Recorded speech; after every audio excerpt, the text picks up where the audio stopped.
ਸਤਿ ਸ਼੍ਰੀ ਅਕਾਲ। ਤੁਸੀਂ ਜੁੜੇ ਹੋਏ ਹੋ ਪੰਜਾਬੀ ਰੇਡੀਓ USA ਦੇ ਨਾਲ ਤੇ ਮੈਂ ਹਾਂ ਪ੍ਰਵੀਨ ਸ਼ਰਮਾ ਲੈ ਕੇ ਹਾਜ਼ਰ ਹਾਂ ਪ੍ਰੋਗਰਾਮ ਖਬਰ ਤੇ ਨਜ਼ਰ। ਖਬਰ ਤੇ ਨਜ਼ਰ ਪ੍ਰੋਗਰਾਮ ਦੇ ਵਿੱਚ ਕਈ ਅਹਿਮ ਤੇ ਕਈ ਖਾਸ ਖਬਰਾਂ ਤੇ ਚਰਚਾ ਕਰਨ ਲਈ ਜੁੜ ਚੁੱਕੇ ਨੇ ਪੰਜਾਬ ਤੋਂ ਪੱਤਰਕਾਰ ਦੀਪਕ ਸ਼ਰਮਾ ਚਨਾਰਥਲ ਜੀ। ਸ਼ਰਮਾ ਜੀ, ਸਤਿ ਸ਼੍ਰੀ ਅਕਾਲ ਜੀ। ਸਵਾਗਤ ਹੈ ਜੀ ਪੰਜਾਬੀ ਰੇਡੀਓ USA ਤੇ। ਸਤਿ ਸ਼੍ਰੀ ਅਕਾਲ ਪ੍ਰਵੀਨ ਜੀ। ਸਾਰੇ ਦਰਸ਼ਕਾਂ ਨੂੰ, ਸਰੋਤਿਆਂ ਨੂੰ ਮੇਰੀ ਪਿਆਰ ਭਰੀ ਸਤਿ ਸ਼੍ਰੀ ਅਕਾਲ ਜੀ। ਪ੍ਰੋਗਰਾਮ ਦੇ ਵਿੱਚ ਅੱਗੇ ਵਧਣ ਤੋਂ ਪਹਿਲਾਂ ਦੱਸਦੇ ਚੱਲੇ ਕਿ ਅੱਜ ਦਾ ਇਹ ਖਬਰ ਤੇ ਨਜ਼ਰ ਪ੍ਰੋਗਰਾਮ ਸਾਲ 2023 ਦੀ 7 ਸਤੰਬਰ ਦਾ ਪ੍ਰੋਗਰਾਮ ਹੈ ਤੇ ਦਿਨ ਅੱਜ ਵੀਰਵਾਰ ਹੈ। ਸਪਾਂਸਰ ਕਰਦੇ ਨੇ ਖਾਲਸਾ ਇੰਸ਼ੋਰੈਂਸ ਏਜੰਸੀ ਵਾਲੇ, ਜਿਨ੍ਹਾਂ ਤੋਂ ਤੁਸੀਂ ਹਰ ਤਰੀਕੇ ਦੀ ਇੰਸ਼ੋਰੈਂਸ ਲੈ ਸਕਦੇ ਹੋ। ਇੰਸ਼ੋਰੈਂਸ ਬਾਰੇ ਪਤਾ ਕਰਨ ਲਈ ਇਹਨਾਂ ਦਾ ਨੰਬਰ ਹੈ 408-272-2500। ਇਹ ਪਿਛਲੇ 32 ਸਾਲ ਤੋਂ ਇੰਸ਼ੋਰੈਂਸ ਦੇ ਵਿੱਚ ਸ਼ਾਨਦਾਰ ਸੇਵਾਵਾਂ ਦੇ ਰਹੇ ਨੇ। ਅਮਰੀਕਾ ਭਰ ਦੇ ਵਿੱਚ ਇੰਸ਼ੋਰੈਂਸ ਕਰਦੇ ਨੇ। ਅੱਜ ਹੀ ਡਾਇਲ ਕਰੋ 408-272-2500। ਟਰਕੀਅਨ ਇਮੀਗ੍ਰੇਸ਼ਨ ਲਾ ਫਰਮ ਵਾਲੇ, ਜੇ ਟਰਕੀਅਨ ਅਟਾਰਨੀ ਟਰਕੀਅਨ ਦੇ ਨਾਲ ਤੁਸੀਂ US ਇਮੀਗ੍ਰੇਸ਼ਨ ਬਾਬਤ ਕੋਈ ਵੀ ਸਲਾਹ ਕਰਨੀ, ਕੋਈ ਵੀ ਸਵਾਲ ਪੁੱਛਣਾ ਤੇ ਇਹਨਾਂ ਦਾ ਨੰਬਰ ਹੈ 415909-0503। ਗੁਰਦੀਪ ਸਿੰਘ ਬਿਰਦੀ ਕਲੋਬੀ, ਸਤਨਾਮ ਸਿੰਘ ਸ਼ੇਰਗਿਲ ਸਿਲਮਾ, ਵਿਸਲਾ family Fresno, Mandeep Singh, Sandeep Kaur San Jose ਤੇ ਮਨਜੀਤ ਸਿੰਘ ਸੈਨ ਹੋਜ਼ੇ।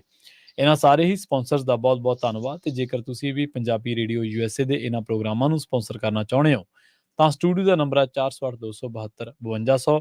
ਪੰਜਾਬੀ ਰੇਡੀਓ USA ਨੂੰ ਇਸ ਵੇਲੇ ਤੁਸੀਂ ਸੁਣ ਰਹੇ ਹੋ AM FM ਸਟੇਸ਼ਨਸ ਦੇ ਨਾਲ ਨਾਲ ਰੇਡੀਓ ਸੈੱਟ ਤੇ, ਨੈਟ ਤੇ, mobile app, social media platforms, Facebook, YouTube ਤੇ ਸੁਣ ਰਹੇ ਹੋ, ਦੇਖ ਰਹੇ ਹੋ। ਸਾਰੇ ਹੀ ਦਰਸ਼ਕਾਂ ਤੇ ਸਰੋਤਿਆਂ ਦਾ ਪ੍ਰੋਗਰਾਮ ਖਬਰ ਤੇ ਨਜ਼ਰ ਦੇ ਵਿੱਚ ਸਵਾਗਤ ਹੈ। ਸ਼ਰਮਾ ਜੀ, ਖਬਰਾਂ ਦੇ ਵੱਲ ਆਈਏ ਤੇ ਸ਼ੁਰੂਆਤ ਕਰੀਏ ਭਾਰਤ ਤੇ ਇੰਡੀਆ ਦੀ ਜਿਹੜੀ ਕੰਟਰੋਵਰਸੀ ਚੱਲੀ ਹੈ ਉਹਦੇ ਤੋਂ। ਕਹਿੰਦੇ 3 ਦਿਨਾਂ ਦੀ ਸਿਆਸੀ ਖੇਡ ਦੇ ਨਾਲ ਇੰਡੀਆ ਬਣ ਜਾਣਾ ਭਾਰਤ। ਬਿਲਕੁਲ ਪ੍ਰਵੀਨ ਜੀ, ਵੈਸੇ ਤਾਂ ਇੱਕ ਹੁਕਮ ਵਾਲੀ ਚਿੱਠੀ ਜਾਰੀ ਕਰਨ ਵਾਲੇ ਬਣ ਜਾਣਾ। ਜੀ। ਮਤਲਬ ਜੇਕਰ ਕੈਬਨਿਟ ਸਕੱਤਰ ਨੋਟੀਫਿਕੇਸ਼ਨ ਕੱਢ ਦੇਵੇ ਹਾਂਜੀ ਤਾਂ ਸਾਰੇ ਸੂਬਿਆਂ ਨੂੰ ਹਦਾਇਤ ਕਰ ਦੇਵੇ ਕਿ ਭਾਈ ਹੁਣ ਤੋਂ ਸਰਕਾਰੀ ਦਸਤਾਵੇਜ਼ਾਂ 'ਚ, ਆਪਣੇ ਚਿੱਠੀ ਪੱਤਰਾਂ 'ਚ ਤੁਸੀਂ ਕੰਮਕਾਰ ਦੇ ਵਿੱਚ ਭਾਰਤ ਸ਼ਬਦ ਵਰਤਣਾ, ਇੰਡੀਆ ਨਹੀਂ ਲਿਖਣਾ ਜੀ, ਤਾਂ ਸਮਝ ਲਾ ਇੱਕ ਚਿੱਠੀ ਨਾਲੇ ਲਾਗੂ ਹੈ। ਪਰ ਉਸ ਚਿੱਠੀ ਨੂੰ ਅਦਾਲਤ 'ਚ, ਖਾਸ ਕਰ ਸੁਪਰੀਮ ਕੋਰਟ 'ਚ ਚੁਣੌਤੀ ਦਿੱਤੀ ਜਾ ਸਕਦੀ ਹੈ। ਠੀਕ ਹੈ ਜੀ। ਉਸ ਹੁਕਮਾਂ ਨੂੰ ਚੁਣੌਤੀ ਦਿੱਤੀ ਜਾਂਦੀ ਹੈ। ਇਸ ਲਈ ਸਰਕਾਰ ਕਹਿੰਦੇ ਕਿ ਹੁਣ ਪੱਕੀ ਮੋਹਰ ਲਾਉਣ ਦੇ ਰੋਹ ਵਿੱਚ ਹੈ ਕਿ ਅਸੀਂ ਪੱਕੀ ਮੋਹਰ ਲਾ ਦਈਏ ਤਾਂ ਕਿ ਪੂਰੀ ਤਰ੍ਹਾਂ ਨਾਲ ਇਹਦਾ ਰੂਪ ਰੇਖਾ ਜਿਹੜੀ ਹੈਗੀ ਹੈ ਕਿ ਉਹ ਕਾਨੂੰਨੀ ਤੌਰ ਤੇ ਇੰਡੀਆ ਔਰ ਭਾਰਤ ਦੀ ਜਿਹੜੀ ਦੁਵਿਧਾ ਹੈ, ਜਾਂ ਦੁਵਿਧਾ ਉਸ ਸਮੇਂ ਤੋਂ ਜ਼ਿਆਦਾ ਵਧੀ ਜਦ ਤੋਂ ਇੱਕ ਗੱਠਜੋੜ ਦਾ ਨਾਮ ਇੰਡੀਆ ਹੋਇਆ, ਇਸ ਲਈ ਆਪਾਂ ਇਕੱਲਾ ਭਾਰਤ ਰੱਖਣਾ। ਤਾਂ ਉਹਦੇ ਲਈ ਸਿਰਫ 3 ਦਿਨਾਂ ਦਾ ਸਿਆਸੀ ਖੇਲ ਆ। ਠੀਕ ਹੈ। ਹੁਣ 3 ਦਿਨਾਂ ਦਾ ਸਿਆਸੀ ਖੇਲ ਕੀ ਆ ਪ੍ਰਵੀਨ ਜੀ? 18 ਤੋਂ 22 ਸਤੰਬਰ ਤੱਕ 5 ਦਿਨ ਦਾ ਵਿਸ਼ੇਸ਼ ਇਜਲਾਸ ਬੁਲਾਇਆ ਗਿਆ। ਜੀ। ਉਹਦੇ ਵਿੱਚ ਕਿੰਨੇ ਹੀ ਪਹਿਲੂ ਖੜੇ ਨੇ। ਪਿਛਲੇ ਦਿਨੀ ਕਹਿੰਦੇ ਜੀ ਧਨਖੜ ਨੇ ਸੰਕੇਤ ਦਿੱਤੇ ਕਿ ਮਹਿਲਾਵਾਂ ਨੂੰ ਇਸ ਵਾਰ ਕੁਝ ਵਿਸ਼ੇਸ਼ ਮਿਲਣ ਵਾਲਾ ਹੈ, ਜਿਹਦੀ ਆਪਾਂ ਪਹਿਲਾਂ ਗੱਲ ਕਰਕੇ 30% ਰਾਖਵਾਂਕਰਨ ਜਾਂ ਜਿਹੜੀਆਂ ਸੀਟਾਂ ਵਧਣੀਆਂ ਨੇ ਉਹਨਾਂ ਦੇ ਹਵਾਲੇ ਨਾਲ। ਸੋ ਉਹ ਉਧਰੋਂ ਨੁਮਾਇੰਦਗੀ, ਸੋ ਇਹ ਜਾਂ ਫਿਰ ਜਿਹੜਾ ਆਪਾਂ ਇਹ ਪਹਿਲਾਂ ਹੀ ਗੱਲ ਕਰਕੇ ਹਟੇ ਕਿ ਇਹ ਮਾਮਲਾ ਵੀ ਹੋ ਸਕਦਾ ਕਿ ਜਿਹੜਾ ਇੰਡੀਆ ਭਾਰਤ ਵਾਲੇ ਦੇ ਇਹਨੂੰ ਕਾਨੂੰਨ ਲਿਆਉਣ ਦੀ ਗੱਲ ਹੈ ਜਾਂ ਇੱਕ ਦੇਸ਼ ਇੱਕ ਚੋਣ ਵਾਲੀ ਗੱਲ ਹੈ। ਪਰ ਇਹ ਸਭ ਦੇ ਵਿਚਾਲੇ ਇਹ ਗੱਲ ਉੱਭਰ ਕੇ ਆਈ ਕਿ ਸਰਕਾਰ ਨੇ ਇਸ ਗੱਲ ਦੀ ਹੁਣ ਲਗਭਗ ਪੂਰੀ ਤਿਆਰੀ ਕਰ ਲਈ ਤੇ ਜੇਕਰ ਉਹਨਾਂ ਨੂੰ ਇਸ ਗੱਲ ਦੀ ਉੱਤੇ ਪੂਰਾ ਵਿਸ਼ਵਾਸ ਹੋ ਗਿਆ ਕਿ ਅਸੀਂ ਇਸ ਮਾਮਲੇ 'ਚ ਨਿਕਲ ਜਾਵਾਂਗੇ ਤਾਂ 19 ਤਰੀਕ ਨੂੰ ਲੋਕ ਸਭਾ ਦੇ ਵਿੱਚ ਬਿੱਲ ਲਿਆਂਦਾ ਜਾ ਸਕਦਾ ਹੈ ਕਿ ਹੁਣ ਤੋਂ ਚਾਹੇ ਤੁਸੀਂ ਹਿੰਦੁਸਤਾਨ ਸ਼ਬਦ ਵਰਤਦੇ ਹੋ, ਚਾਹੇ ਤੁਸੀਂ ਭਾਰਤ ਸ਼ਬਦ ਵਰਤਦੇ ਹੋ, ਚਾਹੇ ਤੁਸੀਂ ਇੰਡੀਆ ਸ਼ਬਦ ਵਰਤਦੇ ਹੋ, ਸਾਰਿਆਂ ਦੀ ਬਜਾਏ ਇਕੱਲਾ ਇੱਕ ਭਾਰਤ ਸ਼ਬਦ ਵਰਤਿਆ ਜਾਊਗਾ। ਇਹਦਾ ਬਿੱਲ ਭਾਰਤ ਦੀ ਲੋਕ ਸਭਾ 'ਚ 19 ਤਰੀਕ ਨੂੰ ਆ ਸਕਦਾ। ਠੀਕ ਹੈ। ਅੱਛਾ। ਤੇ 19 ਤਰੀਕ ਨੂੰ ਜੇ ਇੱਥੇ ਆਉਂਦਾ ਤੇ ਇੱਥੋਂ ਪਾਸ ਹੋ ਕੇ ਮੋਹਰ ਲੱਗਦਾ, ਫਿਰ ਉੱਪਰਲੀ ਅਦਾਲਤ ਰਾਜ ਸਭਾ 'ਚ 20 ਤਰੀਕ ਨੂੰ ਚਲਾ ਜਾਂਦਾ ਤੇ 20 ਤਰੀਕ ਨੂੰ ਉੱਥੋਂ ਮੋਹਰ ਲਾ ਕੇ ਕਢਾ ਕੇ ਰਾਸ਼ਟਰਪਤੀ ਦੇ ਮੇਜ਼ ਤੇ ਪਹੁੰਚਣਾ ਤੇ 21 ਤਰੀਕ ਨੂੰ ਰਾਸ਼ਟਰਪਤੀ ਓਕੇ ਪਾ ਦਿੰਦਾ, ਸਹੀ ਪਾ ਦਿੰਦਾ ਤੇ 19, 20, 21 3 ਦਿਨਾਂ ਦੇ ਸਿਆਸੀ ਖੇਲ ਨਾਲ ਫਿਰ ਇੰਡੀਆ ਭਾਰਤ ਬਣ ਜਾਂਦਾ ਜੀ। ਇੰਨਾ ਕੁ ਖੇਲ ਹੈ। ਹੁਣ ਇਹਦੇ ਵਿੱਚ ਹੈ ਕੀ ਹੈ? ਕੈਬਨਿਟ 'ਚ ਲਿਆਂਦਾ, ਕੈਬਨਿਟ 'ਚੋਂ ਲੋਕ ਸਭਾ 'ਚ ਲਿਆਂਦਾ। ਲੋਕ ਸਭਾ 'ਚ ਤੁਹਾਨੂੰ 2/3 ਬਹੁਮਤ ਚਾਹੀਦਾ। ਠੀਕ ਹੈ ਜੀ। 2/3 ਬਹੁਮਤ ਚਾਹੀਦਾ। ਇਸ ਮੌਕੇ BJP ਕੋਲ 301 ਮੈਂਬਰ ਸਿੱਧੇ ਆਪਣੇ ਨੇ। 543 ਦੇ ਵਿੱਚੋਂ ਮਤਲਬ 301 ਉਹਨਾਂ ਦੇ ਆਪਣੇ ਨੇ। ਪਰ ਜੇ NDA ਵਾਲੇ ਦਲ ਮਿਲਾ ਲਈਏ ਜਿਹੜੇ ਉਹਨਾਂ ਨਾਲ ਹੈਗੇ ਨੇ ਤਾਂ ਉਹਨਾਂ ਦੇ ਵੀ 31 ਮੈਂਬਰ ਹੈਗੇ, 332 ਮੈਂਬਰ ਬਣ ਜਾਂਦੇ ਆ। ਪਰ ਉਹਨਾਂ ਨੂੰ ਚਾਹੀਦੇ ਨੇ 362 ਜੀ। ਸੋ ਜਿਹੜਾ ਆਹ ਫਰਕ ਹੈ 332 ਔਰ 362 ਦਾ, ਮਤਲਬ ਜਿਵੇਂ ਮੈਂ ਗੱਲ ਕਰਾਂ ਤਾਂ ਉਸ ਹਵਾਲੇ ਨਾਲ ਤੇ ਉਹ ਕਹਿੰਦੇ ਜੀ ਇੰਨੀ ਕੁ ਘੱਟ ਹੈ, ਇੰਨਾ ਕੁ ਤਾਂ ਉਹਨਾਂ ਨੇ ਪੂਰਾ ਕਰ ਲੈਣਾ। ਉੱਥੇ ਕੀ ਔਖਾ ਉਹਨਾਂ ਲਈ?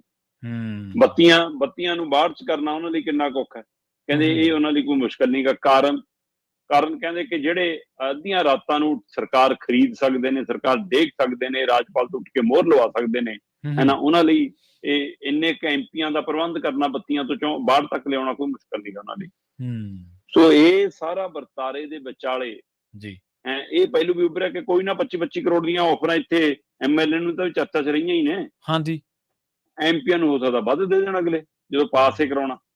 ਪਰ ਇਹ ਤੋਂ ਬਾਅਦ ਇਸੇ ਤਰ੍ਹਾਂ ਰਾਜ ਸਭਾ ਦੇ ਵਿੱਚ ਹੈ, ਰਾਜ ਸਭਾ ਦੇ ਵਿੱਚ ਵੀ ਮਤਲਬ ਐਨਡੀਏ ਦੇ ਕੋਲ 105 ਬੰਦੇ ਹੈਗੇ ਬੀਜੇਪੀ ਵਾਲੇ ਮਿਲਾ ਮਿਲੂ ਕੇ, ਤੇ ਉੱਥੇ ਵੀ ਇਹਨਾਂ ਨੂੰ 164 ਕੁ ਚਾਹੀਦੇ ਨੇ, ਤੇ ਕਹਿੰਦੇ ਕੋਈ ਨਾ ਕਰ ਲਾਂਗੇ ਪੂਰਾ ਘਰ-ਬਾਰ। ਠੀਕ ਹੈ, ਸੋ ਕੋਈ ਹਿੱਲਾ ਨਹੀਂ ਗਾ, ਸਾਡੇ ਕੋਲ ਉੱਥੇ ਹੀ ਪ੍ਰਬੰਧ ਹੈਗਾ।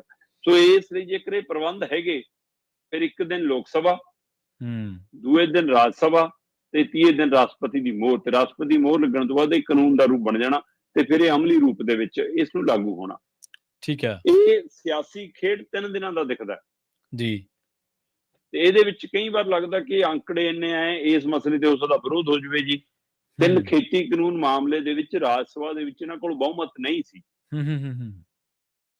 ਤੇ ਇਹ ਬਹੁਮਤ ਦੀ ਜਿਹੜੀ ਦੀ ਆਪਾਂ ਗੱਲ ਕਰਦੇ ਹਾਂ ਉਹ VOTING ਲਈ ਹੈ, ਜੀ ਇਹ ਲੋੜ ਨਹੀਂ ਹੁੰਦੀ। ਜਿੱਥੇ ਸਰਕਾਰ ਨੇ ਧੱਕਾ ਕਰਨਾ ਉੱਥੇ ਫਿਰ ਗਿਣਤੀ ਮਿਣਤੀ ਦਾ ਮਸਲਾ ਨਹੀਂ ਹੁੰਦਾ। ਰੌਲੇ 'ਚ ਕਰ ਲਿਆ ਸੀ ਕਿ ਨਹੀਂ ਜੀ ਧਵਨੀ ਮਤ ਸੇ ਪਾਤ, ਧਵਨੀ ਮਤ ਸੇ ਪਾਤ, ਧਵਨੀ ਮਤ ਸੇ ਪਾਤ। ਹਾਂਜੀ ਹਾਂਜੀ ਬਿਲਕੁਲ। ਸੋ ਧਵਨੀ ਮਤ ਮਤਲਬ ਕਿ ਅਸੀਂ ਤਾਂ ਜੀ ਮਤਲਬ ਕਿ ਹਾਂ ਹਮੀ ਨਾਲੇ, ਜਦੋਂ ਕਿ ਰਾਜ ਸਭਾ ਦਾ ਨਿਯਮ ਹੈ ਜੇਕਰ ਇੱਕ ਵੀ ਮੈਂਬਰ ਦਾ ਵਿਰੋਧ ਹੋਵੇ, ਇਤਰਾਜ਼ ਹੋਵੇ, ਤਾਂ VOTING ਹੁੰਦੀ ਹੈ। ਤੇ ਉੱਥੇ ਕਿੰਨਿਆਂ ਨੇ ਵਿਰੋਧ 'ਚ ਬਾਂਹ ਖੜੀਆਂ ਕੀਤੀਆਂ ਸੀ, ਪਰ ਤਾਂ ਵੀ ਤਿੰਨ ਖੇਤੀ ਕਾਨੂੰਨ ਦਾ ਬਿੱਲ ਪਾਸ ਹੋ ਗਿਆ ਸੀ। ਸੋ ਇਸ ਲਈ ਜੇ ਸਰਕਾਰ ਆਪਣੀ ਆਈ ਤੇ ਆਈ ਤਾਂ ਲੋਕ ਸਭਾ ਵੀ ਰਾਜ ਸਭਾ ਵੀ 2 ਦਿਨਾਂ ਦੇ ਵਿੱਚ ਪਾਸ ਕਰਾ ਕੇ ਤੀਏ ਦਿਨ ਮੋਹਰ ਲਵਾ ਸਕਦੀ ਹੈ। ਪਰ ਇਹਨਾਂ ਲਈ ਇਹ ਖੇਡ 1.5 ਦਿਨ ਦਾ ਪ੍ਰਵੀਨ ਜੀ। ਜੀ ਜੀ ਜੀ ਜੀ, ਸਵੇਰੇ ਲੋਕ ਸਭਾ 'ਚ ਪਾਸ, ਸ਼ਾਮ ਨੂੰ ਰਾਜ ਸਭਾ 'ਚ ਪਾਸ, ਠੀਕ ਹੈ, ਤੇ ਦੇਰ ਰਾਤ ਨੂੰ ਰਾਸ਼ਟਰਪਤੀ ਦੀ ਮੋਹਰ। ਸੋ ਇਹਨਾਂ ਲਈ ਔਖਾ ਨਹੀਂਗਾ, ਪਰ ਇਹ ਸਾਰੇ ਵਰਤਾਰੇ ਦੇ ਲਈ ਦੇਸ਼ ਨੂੰ ਕੀ ਗਵਾਉਣਾ ਪੈਣਾ। ਸਵਾਲ ਇਹ ਹੈ ਪ੍ਰਵੀਨ ਜੀ ਕਿ ਮੁਲਕ ਦਾ ਅੱਜ ਤੁਸੀਂ ਹਿੰਦੁਸਤਾਨ ਕਹਿ ਕੇ ਸੰਬੋਧਨ ਕਰਦੇ ਹੋ, ਪਰ ਇਹ ਕਹਿੰਦੇ ਸੰਵਿਧਾਨ 'ਚ ਨਹੀਂ ਹੈਗਾ ਜੀ, ਸੰਵਿਧਾਨ 'ਚ ਤਾਂ ਇੰਡੀਆ ਹੈ। ਹਾਂਜੀ, ਕਹਿੰਦੇ ਨਹੀਂ ਜੀ ਸੰਵਿਧਾਨ 'ਚ ਤਾਂ ਇਹ ਵੀ ਲਿਖਿਆ ਕਿ ਇੰਡੀਆ ਤੇ ਭਾਰਤ ਇੱਕੋ ਹੈ, ਸੋ ਇਸ ਲਈ ਭਾਰਤ ਵੀ ਹੈਗਾ ਹੈ। ਤੁਸੀਂ ਇੰਡੀਆ ਕਹਿਣਾ, ਤੁਸੀਂ ਭਾਰਤ ਕਹਿਣਾ, ਤੁਸੀਂ ਕੱਲਾ ਭਾਰਤ ਕਹਿਣਾ, ਤੁਸੀਂ ਮਤਲਬ ਕਿ ਇੰਡੀਆ ਸ਼ਬਦ ਹਟਾਉਣਾ। ਬਸ ਮੈਨੂੰ ਇੰਨਾ ਦੱਸ ਦਿਓ ਕਿ ਨਾਂ ਬਦਲੀ ਨਾਲ ਕਿੰਨਿਆਂ ਨੂੰ ਰੁਜ਼ਗਾਰ ਮਿਲਣਾ, ਕਿੰਨਿਆਂ ਦਾ ਨਸ਼ਾ ਮੁਕਤ ਹੋ ਜਾਣਾ ਜੀ, ਕਿੰਨੇ ਸੂਬਿਆਂ ਦੇ ਵਿੱਚ ਨਾਂ ਬਦਲਣ ਨਾਲ ਮਤਲਬ ਕਿ ਆਰਥਿਕ ਤੌਰ ਦੇ ਉੱਤੇ ਜਿਹੜੀ ਸਥਿਤੀ ਆ ਉਹ ਤੋਂ ਮਜ਼ਬੂਤ ਉੱਭਰਿਆ ਹੋਣਾ, ਕਿੰਨੇ ਸੂਬਿਆਂ ਦੇ ਕਰਜ਼ੇ ਮੁੱਕ ਜਾਣੇ, ਕਿੰਨੇ ਸੂਬਿਆਂ 'ਚ ਅਮਨ ਕਾਨੂੰਨ ਦੀ ਸਥਿਤੀ ਬਣ ਜਾਣੀ। ਤਾਂ ਫਿਰ ਦੇਰ ਕਿਉਂ ਕਰਦੇ ਹੋ ਭਾਈ? ਫਿਰ ਤਾਂ ਇਹ ਨਾਮ ਛੇਤੀ ਬਦਲੋ, ਹੁਣੇ ਬਦਲੋ।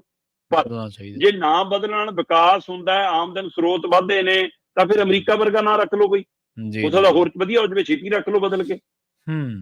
ਪਰ ਜੋ ਹੋਣਾ ਜੀ ਉਹ ਇਹ ਹੋਣਾ ਕਿ ਦੇਸ਼ ਦੇ ਵਿੱਚ ਤੁਹਾਨੂੰ ਆਪਣੇ ਜਵਾਕ ਦੇ ਜੰਮਣ ਵਾਲੇ ਸਰਟੀਫਿਕੇਟ ਤੋਂ ਲੈ ਕੇ ਉਹਦੇ ਸਕੂਲੀ, ਕਾਲਜੀ, ਯੂਨੀਵਰਸਿਟੀਆਂ ਦੇ ਸਰਟੀਫਿਕੇਟਾਂ ਤੋਂ ਲੈ ਕੇ ਤੁਹਾਡੇ Aadhaar card, PAN card, voter card, bank copy, ਜੇ ਉਹ ਸਾਰਿਆਂ ਤੇ ਲੱਗੇ ਰਹੋ ਫਿਰ ਲਾਈਨਾਂ 'ਚ। ਪੂਰਾ ਦੇਸ਼ ਫਿਰ ਇੰਡੀਆ ਤੋਂ ਭਾਰਤ ਬਣਨ ਲਈ ਲੱਗਿਆ ਹੋਊਗਾ, ਕਤਾਰਾਂ 'ਚ ਧੱਕੇ ਖਾਊਗਾ। ਤੇ ਫਿਰ ਸਰਕਾਰ ਨੇ ਕਹਿਣਾ ਜੀ 3 ਦਿਨਾਂ 'ਚ ਫਿਰ ਨੋਟ ਵੀ ਨਵੇਂ ਛਾਪਣਗੇ, ਸਾਰੇ ਨੋਟਾਂ ਦੇ ਵੀ ਭਾਰਤ ਲਿਖਣਾ ਪੈਣਾ, ਨਵੀਂ ਛਪਾਈ। ਸੋ ਇਹ ਸਾਰੇ ਦਾ ਹਰਜਾਨਾ ਕਿਹਨੇ ਭੁਗਤਣਾ? ਜਿਹੜੇ ਤਾਂ ਲੋਕਾਂ ਦੇ ਸਿਰ ਤੇ ਬੋਝ ਪੈਣਾ, ਧੱਕੇ ਖਾਣਾ, ਸਮਾਂ ਬਰਬਾਦੀ। ਜੇ ਕਹਿਣ ਅਸੀਂ ਮੁਫਤ ਕਰਾਂਗੇ ਜੀ, ਸਾਰੇ ਦਸਤਾਵੇਜ਼ ਮੁਫਤ ਬਦਲਾਂਗੇ, ਪ੍ਰਵੀਨ ਜੀ ਕੱਲੇ ਦਸਤਾਵੇਜ਼ ਮੁਫਤ ਬਦਲਣ ਵਾਲਾ ਪੂਰੇ ਭਾਰਤੀਆਂ ਦਾ, ਵਾਸੀਆਂ ਦਾ ਮਸਲਾ ਹੱਲ ਹੋ ਗਿਆ? ਹਾਂਜੀ ਹਾਂਜੀ, ਜਿਹੜਾ ਉਹਨਾਂ ਨੇ ਦਿਹਾੜੀ ਭੰਨ ਕੇ ਆਉਣਾ ਉਹਦਾ ਮੁੱਲ ਕੌਣ ਤਾਰੂਗਾ ਜੀ? ਤੇ ਮੈਂ ਆਹ ਸਾਰੇ ਪਹਿਲੂ ਲਾਂਭੇ ਰੱਖਦਾ। ਠੀਕ ਹੈ, ਸਰਕਾਰੀ ਤੌਰ ਤੇ ਇੰਡੀਆ ਨੂੰ ਭਾਰਤ ਬਣਾਉਣ ਲਈ 14,000 ਕਰੋੜ ਦਾ ਖਰਚਾ ਹੋਣਾ। ਠੀਕ ਹੈ, 14,000 ਕਰੋੜ। ਤੁਸੀਂ ਕਰੋ 3 ਦਿਨਾਂ ਦੀ ਖੇਡ ਖੇਡੋ, 1.5 ਦਿਨਾਂ ਦੀ ਖੇਡ ਖੇਡੋ, ਇਹ ਸਰਕਾਰੀ ਨੇ।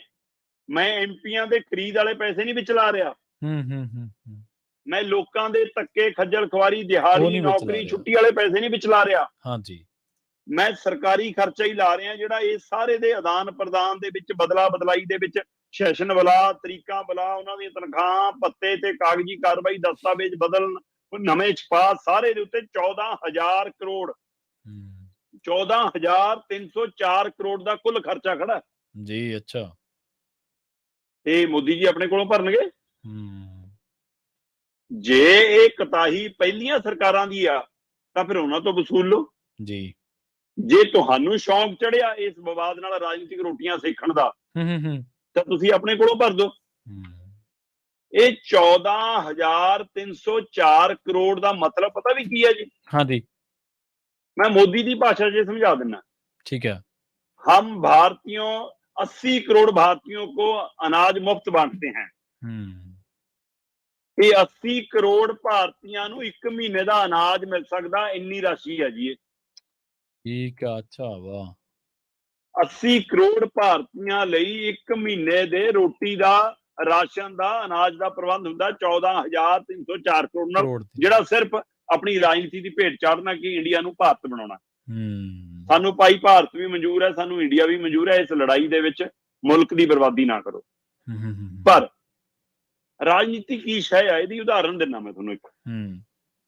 2004 ਦੇ ਵਿੱਚ ਯੂਪੀ ਚ ਮੁਲਾਇਮ ਸਿੰਘ ਯਾਦਵ ਸੀਐਮ ਜੀ, ਤੇ ਜੀ ਮਤਾ ਲਿਆਂਦਾ ਗਿਆ ਕਿ ਯੂਪੀ ਦੇ ਵਿੱਚ ਹੁਣ ਮਤਲਬ ਕਿ ਪੂਰੇ ਮੁਲਕ ਦਾ ਉਹਦਾ ਨਾਮ है ना, ਅਸੀਂ ਭਾਰਤ ਕਰਾਂਗੇ, ਇੰਡੀਆ ਨਹੀਂ ਰੱਖਣਾ।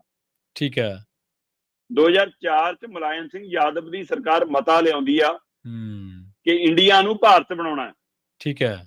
ਤੇ ਉਸ ਮਤੇ ਦੇ ਵਿਰੋਧ ਵਜੋਂ ਬੀਜੇਪੀ ਵਿਧਾਨ ਸਭਾ ਛੱਡ ਕੇ ਭੱਜ ਜਾਂਦੀ ਆ। ਅੱਛਾ। ਉਸ ਸਮੇਂ ਇੰਡੀਆ ਮਨਜ਼ੂਰ ਸੀ, ਅੱਜ ਭਾਰਤ ਮਨਜ਼ੂਰ ਹੈ। ਔਰ ਜਿਹੜੀ ਧਿਰ ਮਤਾ ਲਿਆਈ ਸੀ ਮੁਲਾਇਮ ਸਿੰਘ ਯਾਦਵ, ਅੱਜ ਉਹਦਾ ਮੁੰਡਾ ਇੰਡੀਆ ਵਾਲੇ ਹੱਕ 'ਚ ਖੜਾ, ਜਿਹਦਾ ਬਾਪੂ ਇੰਡੀਆ ਬਦਲਣ ਨੂੰ ਫਿਰਦਾ ਸੀ ਜੀ। ਉਹਦਾ ਅਖਿਲੇਸ਼ ਯਾਦਵ, ਮੁਲਾਇਮ ਸਿੰਘ ਯਾਦਵ ਦਾ ਮੁੰਡਾ। ਹਾਂਜੀ, ਅਖਿਲੇਸ਼ ਯਾਦਵ ਅੱਜ ਕੱਲ ਇੰਡੀਆ ਗੱਠਜੋੜ ਦਾ ਹਿੱਸਾ ਹੈ। ਹਾਂਜੀ ਹਾਂਜੀ, ਬਿਲਕੁਲ। ਤੇ ਅੱਜ ਕੱਲ ਉਹ ਇਸ ਹੱਕ 'ਚ ਹੈ ਕਿ ਨਹੀਂ ਜੀ, ਇਹਦਾ ਨਾਂ ਇੰਡੀਆ ਹੋਣਾ ਚਾਹੀਦਾ। ਉਸ ਦਿਨ ਉਹਦਾ ਪਿਓ ਕਹਿੰਦਾ ਸੀ ਨਾ ਇੰਡੀਆ ਨੂੰ ਭਾਰਤ ਕਰੂਗਾ, ਉਸ ਦਿਨ ਬੀਜੇਪੀ ਕਹਿੰਦੀ ਸੀ ਜੀ ਇਹ ਗਲਤ ਹੋ ਰਿਹਾ, ਅੱਜ ਕਹਿੰਦੀ ਨਹੀਂ ਅਸੀਂ ਕਰ ਰਹੇ ਹਾਂ ਤਾਂ ਠੀਕ ਹੋ ਰਿਹਾ। ਸੋ ਇਹ ਤੋਂ ਹੋਰ ਹਲਕੇ ਪੱਧਰ ਦੀ ਰਾਜਨੀਤੀ ਕੀ ਹੋ ਸਕਦੀ ਹੈ? ਸੋ ਚਾਹੇ 1.5 ਦਿਨ ਦਾ ਸਿਆਸੀ ਖੇਲ, ਚਾਹੇ 3 ਦਿਨ ਦਾ ਸਿਆਸੀ ਖੇਲ, ਮੈਂ ਬਸ ਇੰਨਾ ਜਾਣਨਾ ਚਾਹੁੰਦਾ ਕਿ ਨਾਂ ਦੇ ਨਾਲ ਭਾਰਤੀਆਂ ਦੇ ਕਿਹੜੇ ਮਸਲੇ ਹੱਲ ਹੋਣਗੇ। ਜਿਹੜੇ ਮਸਲੇ GST ਨਾਲ ਹੱਲ ਹੋ ਗਏ, ਜਿਹੜੇ ਮਸਲੇ ਨੋਟਬੰਦੀ ਨਾਲ ਹੱਲ ਹੋ ਗਏ, ਜਿਹੜੇ ਮਸਲੇ ਕਰੋਨਾ ਦੇ ਵਿੱਚ ਥਾਲੀਆਂ ਵਜਾ ਕੇ ਹੱਲ ਹੋ ਗਏ, ਜਿਹੜੇ ਮਸਲੇ ਦੀਵੇ ਬਾਲ ਕੇ ਹੱਲ ਹੋ ਗਏ, ਕੀ ਉਹ ਮਸਲੇ ਹੁਣ ਇਹਦੇ ਨਾਲ ਹੱਲ ਹੋ ਜਾਣਗੇ? ਤਾਂ ਭਾਈ ਪਰਸੋਂ ਨੂੰ ਛੱਡੋ, 19 ਤਰੀਕ ਦੀ ਇੰਤਜ਼ਾਰ ਨਾ ਕਰੋ, ਅੱਜੇ ਬਦਲੋ ਜੀ। ਤੇ ਪਰ 14,304 ਕਰੋੜ ਕਿਹਨੇ ਭਰਨਾ ਇਹ ਵੀ ਦੱਸ ਦਿਓ। ਬਿਲਕੁਲ ਜੀ। ਅਗਲੀ ਖਬਰ ਦੇ ਵੱਲ ਵਧੀਏ ਸ਼ਰਮਾ ਜੀ, ਤੇ ਆਪਾਂ ਗੱਲ ਕਰੀਏ ਪਟਵਾਰੀਆਂ ਦੀ। ਕਹਿੰਦੇ 19 ਪਟਵਾਰੀ ਨੌਕਰੀ ਛੱਡ ਗਏ, ਪਰ ਪ੍ਰਸ਼ਾਸਨ ਨੇ ਇਸ ਗੱਲ ਤੋਂ ਇਨਕਾਰ ਕੀਤਾ ਜੀ। ਬਿਲਕੁਲ, ਇਹ ਕੱਲ ਦੇਰ ਸ਼ਾਮ ਦਾ ਭਾਰਤੀ ਸਮੇਂ ਅਨੁਸਾਰ ਖੂਬ ਹਗਾਮੇਦਾਰ ਖਬਰ ਚੱਲ ਰਹੀ ਆ। ਹਾਂਜੀ, ਅਸਲ 'ਚ ਠੇਕੇ ਤੇ ਵੀ ਭਰਤੀ ਕੀਤੇ ਹੋਏ ਆ ਨਾ ਸਰਕਾਰ ਨੇ। ਤੁਹਾਡੇ ਧਿਆਨ 'ਚ ਹੋਣਾ, ਸਰਕਾਰ ਨੇ ਤਾਂ ਦਮ ਭਰਿਆ ਸੀ ਕਿ ਅਸੀਂ ਨਵੇਂ ਪਟਵਾਰੀ ਰੱਖਾਂਗੇ। ਉਹ ਨਵੇਂ ਪਟਵਾਰੀ ਕਹਿੰਦੇ ਸਾਨੂੰ ਨੌਕਰੀ ਤੇ ਰੱਖਣ ਲੱਗੇ ਤਨਖਾਹ ਹੋਰ ਦੱਸੀ ਸੀ, ਹੁਣ ਸਾਨੂੰ 5,000 ਦੇਈ ਜਾਂਦੇ ਨੇ, ਸਾਡੇ ਨਾਲ ਧੋਖਾ। ਤੇ ਕੁਝ ਤਰ੍ਹਾਂ ਕਹਿੰਦੀਆਂ ਫਿਰ ਜੁਆਇਨ ਕਿਉਂ ਕੀਤਾ, ਛੱਡ ਦੋ। ਉਧਰ ਨਵਾਂ ਵਿਵਾਦ ਪਿਆ ਹੈ ਨਾ। ਇੱਧਰ ਸਰਕਾਰ ਦਮ ਭਰਦੀ ਫਿਰਦੀ ਆ ਬਾਹਰਲੇ ਸੂਬਿਆਂ 'ਚ ਵੀ ਕਿ ਅਸੀਂ ਤਾਂ ਕਹਿਤਾ ਜਿਨ੍ਹਾਂ ਪਟਵਾਰੀ ਨੇ ਕਲਮ ਛੱਡਣੀ ਹੈ ਛੱਡ ਦੋ, ਅਸੀਂ ਜਿਹੜੇ ਟ੍ਰੇਨੀ ਵਾਲੇ ਨੇ ਉਹ ਤਾਰਤੇ ਮੈਦਾਨ 'ਚ। ਬਿਲਕੁਲ ਜੀ, ਹਾਂਜੀ। ਟ੍ਰੇਨੀ ਵਾਲੇ ਕਹਿੰਦੇ ਅਸੀਂ ਅਜੇ ਤਿਆਰ ਆ ਜਾਂ ਨਹੀਂ ਆ, ਸਾਨੂੰ ਕੋਈ ਨਹੀਂ ਪੁੱਛਦਾ, ਸਾਨੂੰ ਕਹਿੰਦੇ ਚਾਰਜ ਸੰਭਾਲੋ ਜਾ ਕੇ ਬਸ। ਤੇ ਇਹ ਸਭ ਦੇ ਵਿਚਾਲੇ ਖਬਰ ਇਹ ਨਿਕਲ ਕੇ ਆ ਰਹੀ ਆ ਕਿ ਜਿਹੜੇ ਰਿਟਾਇਰਡ ਪਟਵਾਰੀ ਠੇਕੇ ਤੇ ਰੱਖੇ ਸੀ, ਹਾਂਜੀ, ਉਹਨਾਂ 'ਚੋਂ 19 ਪਟਵਾਰੀਆਂ ਨੇ ਸਤਿ ਸ੍ਰੀ ਅਕਾਲ ਬੁਲਾਤੀ ਕਿ ਅਸੀਂ ਤਾਂ ਚੱਲੇ ਭਾਈ, ਠੀਕ ਹੈ, ਅਸੀਂ ਨਹੀਂ ਕਰਨੀ ਨੌਕਰੀ। ਇਹ ਜਲੰਧਰ ਨਾਲ ਸੰਬੰਧਿਤ ਨੇ, ਇਹ ਅੰਮ੍ਰਿਤਸਰ ਨਾਲ ਸੰਬੰਧਿਤ ਨੇ। ਕਹਿੰਦੇ ਕਿ 16 ਪਟਵਾਰੀ ਜਲੰਧਰ ਨਾਲ ਸੰਬੰਧਿਤ ਨੇ, 17 ਪਟਵਾਰੀ ਜਲੰਧਰ ਨਾਲ ਸੰਬੰਧਿਤ ਨੇ, 2 ਪਟਵਾਰੀ ਅੰਮ੍ਰਿਤਸਰ ਨਾਲ ਸੰਬੰਧਿਤ ਨੇ। 19 ਪਟਵਾਰੀਆਂ ਨੇ ਕਹਿੰਦੇ ਜੀ ਆਪਣੇ ਅਸਤੀਫੇ ਸੰਬੰਧਿਤ ਅਧਿਕਾਰੀਆਂ ਨੂੰ, ਆਪਣੇ ਉੱਚ ਅਧਿਕਾਰੀਆਂ ਨੂੰ ਭੇਜ ਦਿੱਤੇ। ਜਦੋਂ ਕਿ ਜਲੰਧਰ DC ਦਾ ਕਹਿਣਾ ਹੈ ਜਾਂ ਪ੍ਰਸ਼ਾਸਨ ਦਾ ਕਹਿਣਾ ਹੈ ਕਿ ਨਹੀਂ ਜੀ ਕੋਈ ਪਟਵਾਰੀ ਨੌਕਰੀ ਛੱਡ ਕੇ ਨਹੀਂ ਜਾ ਰਿਹਾ, ਇਹੋ ਜਿਹਾ ਕੋਈ ਮਸਲਾ ਨਹੀਂ ਗਾ, ਬਿਲਕੁਲ ਇਹ ਹਵਾ 'ਚ ਗੱਲ ਬਣਾਈ ਜਾ ਰਹੀ ਆ, ਸਾਰੇ ਪਟਵਾਰੀ ਸਾਡੇ ਤਾਲਮੇਲ 'ਚ ਨੇ। ਜਦੋਂ ਕਿ ਜਿਹੜੀ ਇਹਨਾਂ ਦੀ ਮਤਲਬ ਕਿ ਯੂਨੀਅਨ ਆ, ਉਹਦੇ ਪ੍ਰਵਾਨ ਦਾ ਪਟਵਾਰ ਕਾਨੂੰਗੋ ਜਿਹੜੀ ਯੂਨੀਅਨ ਬਣੀ ਹੋਈ ਆ, ਉਹਦੇ ਮੁਖੀ ਆ ਜੀ ਹਰਬੀਰ ਸਿੰਘ, ਉਹਨੇ ਇਸ ਗੱਲ ਦੀ ਪੁਸ਼ਟੀ ਕੀਤੀ ਹੈ ਕਿ ਬਿਲਕੁਲ ਜਲੰਧਰ ਦੇ 17 ਪਟਵਾਰੀਆਂ ਨੇ ਤੇ ਅੰਮ੍ਰਿਤਸਰ ਦੇ 2 ਪਟਵਾਰੀ ਨੇ ਅਸਤੀਫਾ ਦਿੱਤਾ। ਤੇ ਇਹ ਸਾਰਾ ਕੁਝ ਮਤਲਬ ਕਿ ਇਸ ਰੋਸੇ ਵਜੋਂ ਆ। ਕਹਿੰਦੇ ਕਿ ਪਹਿਲੀ ਗੱਲ ਤਾਂ ਇਹ ਹੈ ਕਿ ਅਸੀਂ ਇਕੱਲੇ ਇਸ ਪਹਿਲੂ ਤੇ ਨਹੀਂ ਆਏ ਸੀਗੇ ਕਿ ਉਸ ਪਟਵਾਰੀ ਨੂੰ ਕਿਉਂ ਸਸਪੈਂਡ ਕੀਤਾ ਜੀ, ਕੀ ਨਹੀਂ। ਕਹਿੰਦੇ ਪਟਵਾਰੀਆਂ ਦੀਆਂ ਮੰਗਾਂ ਜਿਹੜੀਆਂ ਸੀਗੀਆਂ, ਆਪਣੀਆਂ ਮੰਗਾਂ ਨੇ ਕਿ ਸਾਡੇ ਕੋਲ ਵਾਧੂ ਚਾਰਜ ਇੰਨੇ ਸੰਭਾਲੇ ਹੋਏ ਨੇ, ਤੇ ਦੂਜਾ ਜਿਹੜੇ ਸਾਡੇ ਨਾਲ ਨਵੇਂ ਭਰਤੀ ਕੀਤੇ ਪਟਵਾਰੀ ਨੇ ਉਹਨਾਂ ਦੇ ਭੱਤੇ ਇੰਨੇ ਘੱਟ ਕਿਉਂ ਨੇ, ਉਹਨਾਂ ਦੀ ਤਨਖਾਹ ਘੱਟ, ਉਹਨਾਂ ਦੇ ਹੱਕ 'ਚ ਵੀ ਆਏ ਆ। ਠੀਕ ਹੈ। ਸੋ ਕਹਿੰਦੇ ਜਾਣ-ਬੁੱਝ ਕੇ ਸਾਨੂੰ ਪੰਜਾਬ ਦੀ ਸਰਕਾਰ, ਮੁੱਖ ਮੰਤਰੀ ਦੀ ਸਰਕਾਰ ਸਾਨੂੰ ਆਪ ਹੀ ਬਦਨਾਮ ਕਰੀ ਜਾਂਦੀ ਹੈ ਕਿ ਇਹ ਤਾਂ ਭ੍ਰਸ਼ਟ ਨੇ ਜੀ, ਤੇ ਕਹਿੰਦੇ ਸਾਡੇ ਲਈ ਇਹ ਟਿੱਪਣੀ ਬਰਦਾਸ਼ਤਯੋਗ ਨਹੀਂ। ਹਾਂ, ਮਤਲਬ ਠੀਕ ਹੈ, ਹੋ ਸਕਦਾ ਕਿ ਇਹਨਾਂ ਚੋਂ ਕਿੰਨੇ ਇਹੋ ਜਿਹੇ ਹੋਣਗੇ, ਪਰ ਇਕੁਇਲਿਬਰੀ ਮੈਂ ਸਾਰਿਆਂ ਨੂੰ ਨਿਬੇੜਦੀ। ਅੱਜ ਕੱਲ ਸਾਰੇ ਪਟਵਾਰੀ ਬਦਨਾਮ ਤਾਂ ਹੈਗੇ ਨੇ ਨਾ, ਤੇ ਲੋਕ ਉਹਨਾਂ ਤੋਂ ਔਖੇ ਵੀ ਬਹੁਤ ਹੁੰਦੇ ਨੇ ਉਹਦੇ ਕੰਮ ਕਰਨ ਦੇ ਤਰੀਕੇ ਤੋਂ। ਬਿਲਕੁਲ ਪਰ ਇਹਨਾਂ ਚ 2-4 ਚੰਗੇ ਵੀ ਹੋਣਗੇ, 10 ਵੀ ਚੰਗੇ ਵੀ ਹੋਣਗੇ, 20% ਚ ਚੰਗੇ ਵੀ ਹੋਣ। ਮੈਂ ਕਹਿੰਦਾ ਜੇ 80% ਵੀ ਚੰਗੇ ਹੋਣ ਤਾਂ ਵੀ 20% ਬਹੁਤ ਹੁੰਦੇ ਨੇ ਨਾ ਨੁਕਸਾਨ ਕਰਨ ਲਈ। ਹਾਂਜੀ, ਬਿਲਕੁਲ। ਸੋ ਇਸ ਲਈ ਇਹ ਸਾਰੇ ਵਰਤਾਰੇ ਦੇ ਵਿੱਚ ਹੁਣ ਇਸ ਗੱਲ ਨੇ ਇੱਕ ਨਵਾਂ ਪੰਜਾਬ ਸਰਕਾਰ ਨੂੰ ਤੇ ਪਟਵਾਰੀਆਂ ਨੂੰ ਇੱਕ ਵਾਰ ਫੇਰ ਆਮੋ ਸਾਹਮਣੇ ਲਿਆ ਕੇ ਰੱਖਤਾ ਕਿ ਕੀ ਹੁਣ ਅਸਤੀਫਿਆਂ ਦਾ ਦੌਰ ਚੱਲੂਗਾ। ਉਹ ਕਹਿੰਦੇ ਲਾ ਲਓ ਐਸਮਾ, ਸਾਡੇ ਤੇ ਐਸਮਾ ਵੀ ਲਾਇਆ, ਸਾਨੂੰ ਨਿੱਜੀ ਤੌਰ ਤੇ ਭ੍ਰਸ਼ਟਾਚਾਰੀ ਵੀ ਦੱਸਿਆ, ਤੇ ਇਸ ਲਈ ਜੀ ਕਹਿੰਦੇ ਅਸੀਂ ਤੁਹਾਨੂੰ ਨੌਕਰੀ ਛੱਡ ਦਿੰਦੇ, ਅਸੀਂ ਨਹੀਂ ਕਰਦੇ। ਇਹ ਅਜੇ ਸ਼ੁਰੂਆਤ ਕੀਤੀ ਹੈ, ਜਿਨ੍ਹਾਂ ਨੂੰ ਠੇਕੇ ਤੇ ਰਿਟਾਇਰਮੈਂਟ ਤੋਂ ਬਾਅਦ ਰੱਖਿਆ ਸੀ ਦੁਬਾਰਾ ਜੀ, ਤੇ ਇਹ ਮਾਮਲਾ ਹੁਣ ਕਹਿੰਦੇ ਇਹਦੇ ਪਰ ਐਸਮਾ ਕਿਵੇਂ ਲਾਉਂਗੇ, ਲਾ ਲਓ ਕਿਸ ਦਾ ਕੰਮ ਛੱਡ ਕੇ ਚੱਲੇ। ਸੁਣੋ ਇੱਧਰ ਇਹ ਕਹਿੰਦੇ ਕਿ ਨਹੀਂ, ਟ੍ਰੇਨਿੰਗਾਂ ਨੂੰ ਅਸੀਂ ਟ੍ਰੇਨਿੰਗਾਂ ਨੂੰ ਕਹਿੰਦਾ ਕਿ ਸੰਭਾਲੋ ਮੋਰਚਾ। ਇਹ ਵਿਵਾਦ ਵਧਣਾ ਪ੍ਰਵੀਨ ਜੀ, ਇਹਦੇ ਨਾਲ ਖੱਜਲ ਖੁਆਰੀ ਪਿੰਡਾਂ ਦੀ, ਪੰਚਾਇਤਾਂ ਦੀ, ਲੋਕਾਂ ਦੀ ਵਧਣੀ ਆ। ਤੇ ਸਰਕਾਰ ਨੇ ਤਾਂ ਟਵੀਟ ਕਰਕੇ, ਸਰਕਾਰ ਨੇ ਤਾਂ ਹੁਕਮ ਸੁਣਾ ਕੇ ਜਾਂ ਰੈਲੀਆਂ ਟੋਕ ਕੇ ਸੁਣਾ ਕੇ ਆਪਣਾ ਡੰਗ ਟਪਾ ਲੈਣਾ। ਮੁਸ਼ਕਲ ਲੋਕਾਂ ਨੂੰ ਭੋਗਣੀ ਪੈ ਰਹੀ ਹੈ। ਬਿਲਕੁਲ ਜੀ। ਤੇ ਗੱਲ ਕਰੀਏ ਪੰਜਾਬ ਦੀ ਕਿਸਾਨੀ ਦੀ ਸ਼ਰਮਾ ਜੀ, ਪੰਜਾਬ ਦੇ ਕਹਿੰਦੇ ਹਰ ਕਿਸਾਨ ਸਹਿ ਰਿਹਾ 3 ਲੱਖ ਰੁਪਏ ਦਾ ਕਰਜ਼ਾ। ਪ੍ਰਵੀਨ ਜੀ, ਸਮੇਂ-ਸਮੇਂ ਕੁਝ ਅੰਕੜੇ ਸਾਹਮਣੇ ਆਉਂਦੇ ਰਹਿੰਦੇ ਨੇ ਤੇ ਉਹਦੇ ਹਵਾਲੇ ਨਾਲ ਆਪਾਂ ਅਕਸਰ ਇਸ ਪਹਿਲੂਆਂ ਤੇ ਗੱਲ ਕਰਦੇ ਹਾਂ। ਪੰਜਾਬ ਦੇ ਵਿੱਚ ਨਵਾੜ ਵੱਲੋਂ ਦੇਸ਼ ਭਰ ਦੇ ਵਿੱਚ ਜਿਹੜੀ ਕਿਸਾਨੀ ਨਾਲ ਸੰਬੰਧਿਤ ਐਸੋਸੀਏਸ਼ਨ ਕਹਿ ਲਈਏ, ਸੰਸਥਾ ਕਹਿ ਲਈਏ, ਹੈ ਨਾ, ਉਹਦੇ ਵੱਲੋਂ ਇਹ ਜਾਣਕਾਰੀ ਸਾਂਝੀ ਕੀਤੀ ਗਈ ਹੈ ਬਕਾਇਦਾ ਤੌਰ ਤੇ ਕਿ NABARD National Bank for Agriculture and Rural Development, ਹੈ ਨਾ, ਹਾਂਜੀ, ਨਵਾੜ, ਉਹਦੇ ਵੱਲੋਂ ਉਹ ਕਹਿੰਦੇ ਜੀ ਕਿ ਪੰਜਾਬ ਨੰਬਰ 1 ਹੈ ਕਰਜ਼ੇ ਦੇ ਮਾਮਲੇ 'ਚ, ਕਿਸਾਨੀ ਕਰਜ਼ੇ ਦੇ ਮਾਮਲੇ 'ਚ। ਪੰਜਾਬ ਦੇ ਕਹਿੰਦੇ ਪ੍ਰਤੀ ਕਿਸਾਨ ਦੇ ਸਿਰ ਦੇ ਉੱਤੇ 3 ਲੱਖ ਦਾ ਕਰਜ਼ਾ ਭਾਈ। ਠੀਕ ਹੈ, ਅੱਛਾ। ਇਹ ਨਵਾੜ ਕਹਿ ਰਿਹਾ। ਉਹਨਾਂ ਨਾਲ ਸੰਬੰਧਿਤ ਸੰਸਥਾ ਦੇ ਅੰਕੜੇ ਨੇ। ਸਮੇਂ-ਸਮੇਂ ਅੰਕੜੇ, ਕਈ ਵਾਰ ਪਹਿਲਾਂ 2 ਲੱਖ ਤੋਂ ਵੱਧ ਵੀ ਅੰਕੜੇ ਆਉਂਦੇ ਰਹੇ ਨੇ, ਹੁਣ 3 ਲੱਖ ਨੂੰ ਜਾ ਚੁੱਕੇ ਨੇ, ਹੈ। ਸੋ ਇਸ ਹਵਾਲੇ ਨਾਲ ਉਹਨਾਂ ਨੇ ਵੱਖ-ਵੱਖ ਸੂਬਿਆਂ ਕਿਹਾ ਕਿ ਇਹ ਨਹੀਂ ਗਾ ਕਿ ਹੋਰ ਸੂਬਿਆਂ ਦੇ ਵੀ ਕਿਸਾਨਾਂ ਸਿਰ ਕਰਜ਼ਾ ਹੈਗਾ, ਪਰ ਸਭ ਤੋਂ ਵੱਧ ਕਰਜ਼ਾ ਪੰਜਾਬ ਦੇ ਕਿਸਾਨ ਦੇ ਸਿਰ ਤੇ ਬੋਲਦਾ ਪ੍ਰਤੀ ਕਿਸਾਨ ਦੇ ਹਵਾਲੇ ਨਾਲ ਜਦੋਂ ਆਪਾਂ ਦੇਖਦੇ ਹਾਂ। ਤੇ ਇਹ ਨਵਾੜ ਦੀ ਰਿਪੋਰਟ ਇਹ ਦਮ ਭਰਦੀ ਆ ਕਿ ਇਹ ਜਿਹੜਾ 3 ਲੱਖ ਦਾ ਕਰਜ਼ਾ ਪ੍ਰਤੀ ਕਿਸਾਨ ਹੈਗਾ, ਇਹਦੇ ਵਿੱਚ ਫਾਈਨਾਂਸਰਾਂ ਦਾ ਕਰਜ਼ਾ ਸ਼ਾਮਲ ਨਹੀਂ ਹੈਗਾ, ਇਹਦੇ ਵਿੱਚ ਆੜਤੀਆਂ ਤੋਂ ਲਿਆ ਕਰਜ਼ਾ ਸ਼ਾਮਲ ਨਹੀਂ ਹੈਗਾ, ਇਹਦੇ ਵਿੱਚ ਸ਼ਾਹੂਕਾਰਾਂ, ਸੇਠਾਂ ਤੋਂ ਲਿਆ, ਰਿਸ਼ਤੇਦਾਰਾਂ ਤੋਂ, ਪ੍ਰਾਈਵੇਟ ਕਿਸੇ ਸੰਸਥਾ ਤੋਂ ਫੜਿਆ ਕਰਜ਼ਾ ਸ਼ਾਮਲ ਨਹੀਂ ਹੈਗਾ। ਇਹ ਕਰਜ਼ਾ ਕਿਹੜਾ ਜੀ? ਇਹ ਮਤਲਬ ਸਹਿਕਾਰੀ ਬੈਂਕਾਂ ਤੋਂ, ਕਮਰਸ਼ੀਅਲ ਬੈਂਕਾਂ ਤੋਂ, ਹੈ ਨਾ, ਜਾਂ ਜਿਹੜੇ ਸਾਡੇ ਪੇਂਡੂ ਬੈਂਕ ਨੇ, ਹੈ ਨਾ, ਉਹਨਾਂ ਬੈਂਕਾਂ ਤੋਂ। ਸੋ ਉਹ ਬੈਂਕਾਂ ਤੋਂ ਲਏ ਕਰਜ਼ੇ ਦੇ ਹਵਾਲੇ ਨਾਲ ਰਿਪੋਰਟ ਆ ਕਿ 2,95,000 ਪੰਜਾਬ ਦੇ ਹਰ ਕਿਸਾਨ ਸਿਰ ਕਰਜ਼ਾ। ਇੱਥੋਂ ਦਾ ਜਰਾ ਲਓ, ਆ ਲਓ, ਮੇਰੇ ਕੋਲ ਕੁਝ ਅੰਕੜੇ ਪਏ ਨੇ। ਇਹ ਅੰਕੜੇ ਕਹਿੰਦੇ ਨੇ, ਕਹਿੰਦੇ ਪੰਜਾਬ 'ਚ 24,92,663 ਕਿਸਾਨ ਨੇ ਜੀ, ਕਹਿੰਦੇ। ਹਾਂਜੀ, ਹਾਂਜੀ।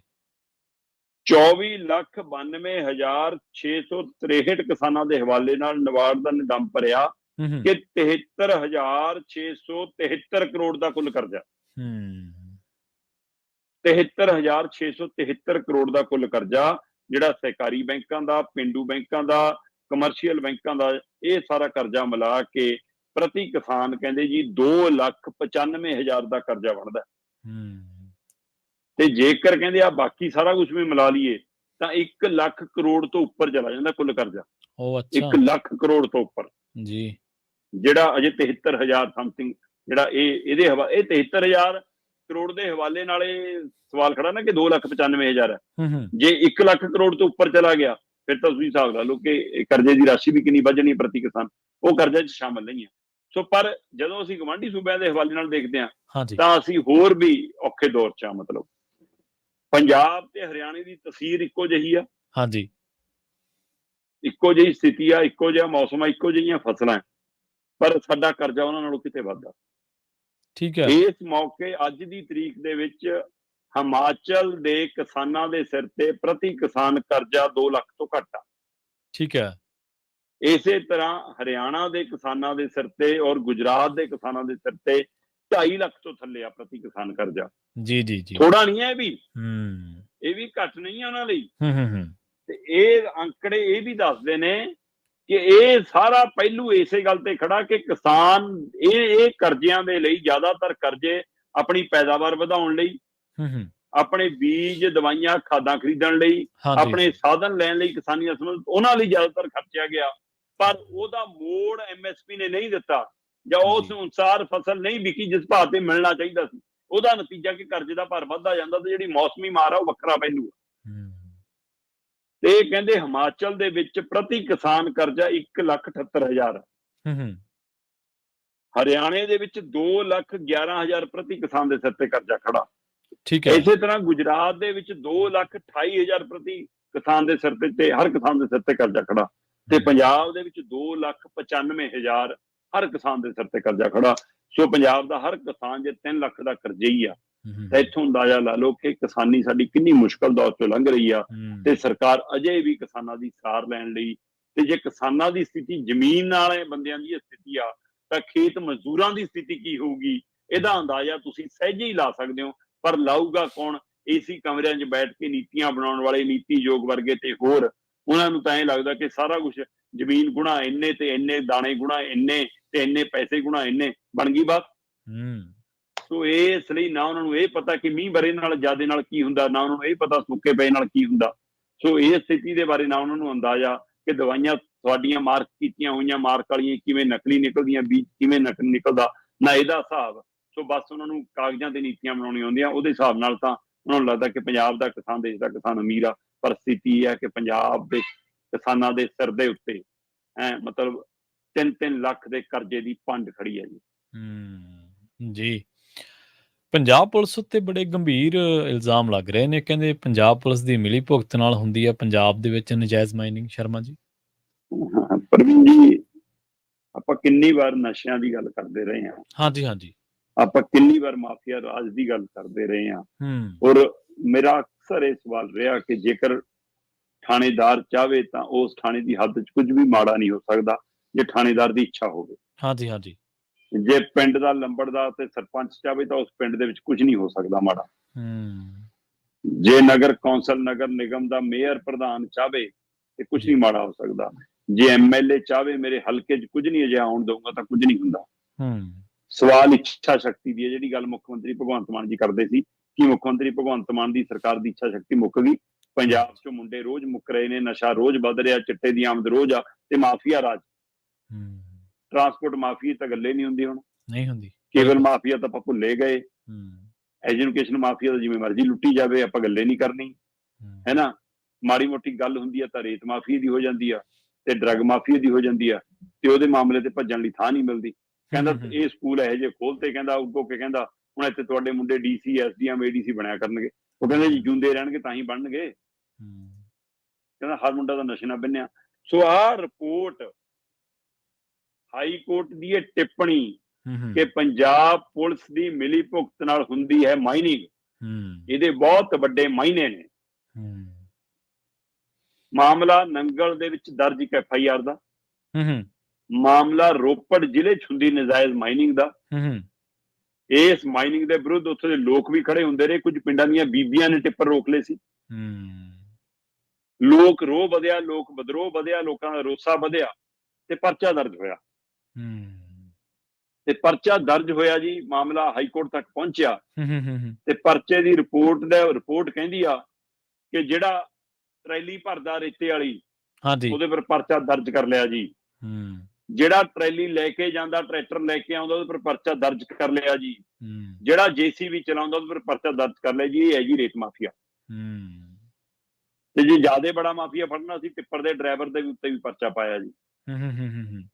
ਕੀ JCB ਦਾ ਡਰਾਈਵਰ, ਕੀ ਟਰੈਕਟਰ ਟਰੈਲੀ ਦਾ ਡਰਾਈਵਰ, ਕੀ ਟਿੱਪਰ ਦਾ ਡਰਾਈਵਰ, ਕੀ ਉਹ ਕਹੀ ਤੇ ਮਤਲਬ ਕਿ ਤਸਲਾ ਲੈ ਕੇ ਰੇਤ ਭਰਨ ਵਾਲੇ ਬੰਦੇ, ਇਹ ਰੇਤ ਮਾਫੀਆ ਚਲਾਉਂਦੇ ਨੇ ਜੀ।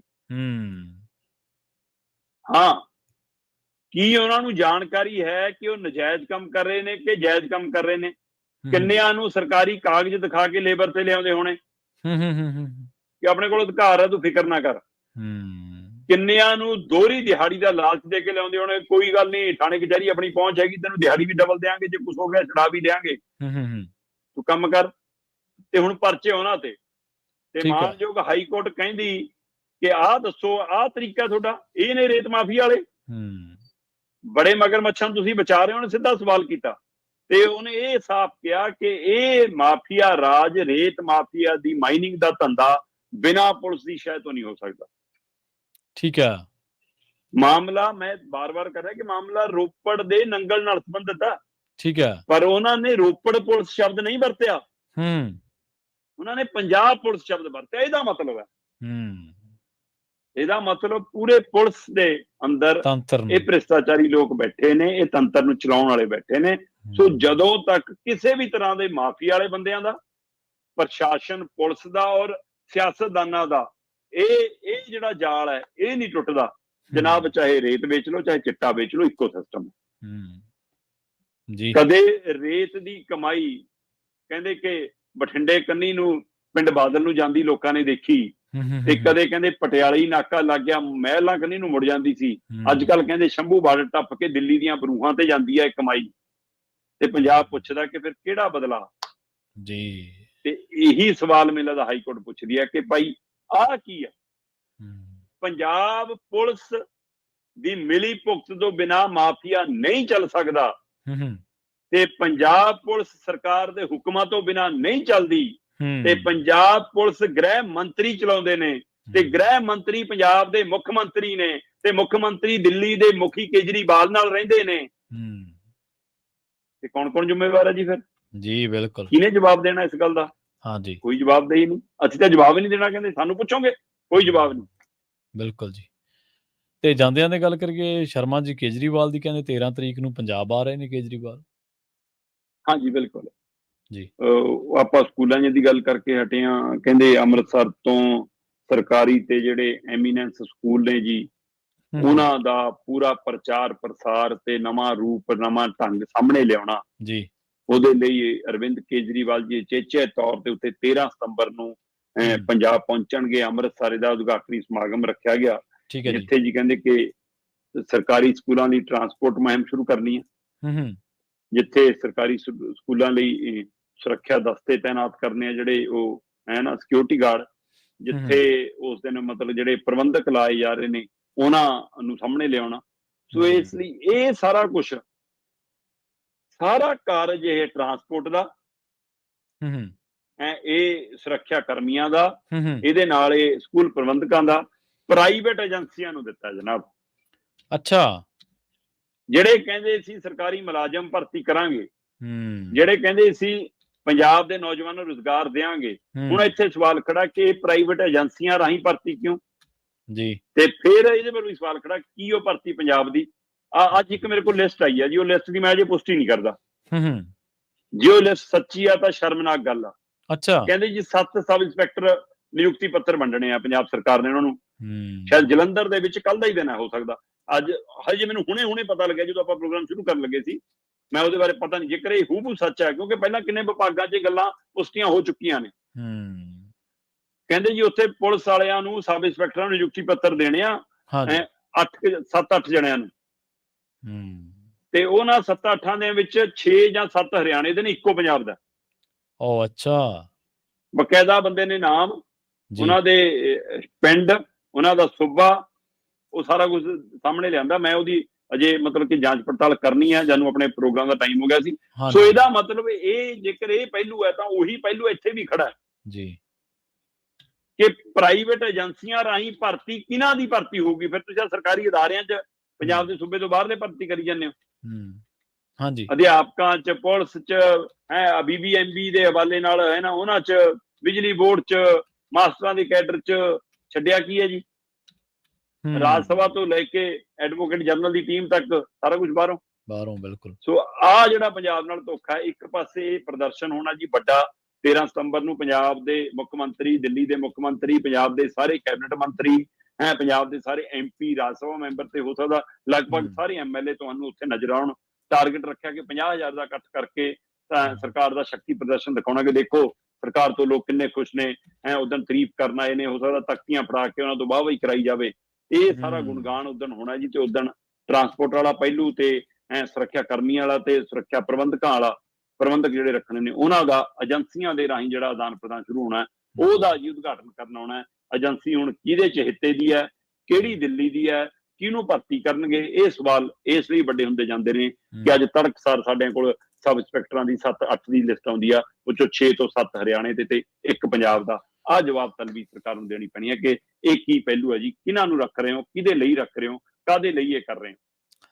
ਇੱਕ ਦਿਨ ਤੁਸੀਂ ਖਬਰ ਤੇ ਨਜ਼ਰ ਪ੍ਰੋਗਰਾਮ ਦੇ ਵਿੱਚ ਹੀ ਸ਼ਰਮਾ ਜੀ ਜ਼ਿਕਰ ਕੀਤਾ ਸੀਗਾ ਕਿ ਜਿਹੜੀਆਂ ਕੋਠੀਆਂ ਨੇ ਸੀਐਮਓ ਕੋਲੇ 5 ਕੋਠੀਆਂ ਨੇ ਜਾਂ ਪਤਾ ਨਹੀਂ 6 ਨੇ, 5 ਨੇ ਜੀ। ਇੱਕ ਕੋਠੀ ਮੁੱਖ ਮੰਤਰੀ ਸਾਹਿਬ ਕੋਲੇ ਹੈ, 4 ਕੋਠੀਆਂ ਬਿਲਕੁਲ। ਬਾਰੇ ਅਧਿਕਾਰ ਤੌਰ ਤੇ ਕੋਈ ਪੁਸ਼ਟੀ ਨਹੀਂ ਵੀ ਉਹਨਾਂ 'ਚ ਕੌਣ ਰਹਿੰਦਾ, ਦਿੱਲੀੋਂ ਰਹਿੰਦਾ ਕੋਈ ਕਿ ਹਰਿਆਣੇ 'ਚੋਂ ਰਹਿੰਦਾ।